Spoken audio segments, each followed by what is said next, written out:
የድሃ ልጅ አንገቱን ደፍቶ ሲሰራ እንጂ ሲያፈቅር አያምርበትም።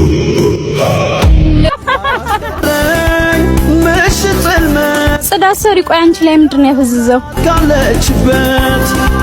ምን አባት አውቂለት ያራዊቱ ጀግና አርጎኛል ፍቅሯ ልበብርቱ።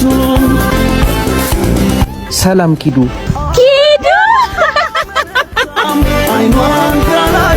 ቆይ ምን አባ ፈልገ ነው? አንድ ነገር መናገር እችላለሁ? አንቺን ካየሁስ ጀምሮ ወድጄሻለሁ፣ ማለትም አፍቅሬሻለሁ። ጉዴን ስሙልኝ ብቻ። ለመሆኑ ራስህን አይተከው? ቆሻሻ ለቃሚ እኮ ነህ። ታዲያ ምኑ ጋር ነው ክፋቱ? በንጹህ ልብ ነው ያፈቀርኩሽ። የድሃ ልጅ ጉልበቱ ምላሱ ላይ ነው አሉ። ቆይ ይሄን ያህል ለምንድን የጠላሽ ነው? ስለማትመጥነኝ ነው። አንቺን ማፍቀሬ እንድጸጸት እያደረግሽ ነው። የድሃ ልጅ አንገቱን ደፍቶ ሲሰራ እንጂ ሲያፈቅር አያምርበትም። ከቻልክ ይሄንን አንሳው። ተነሱ እንሂድ።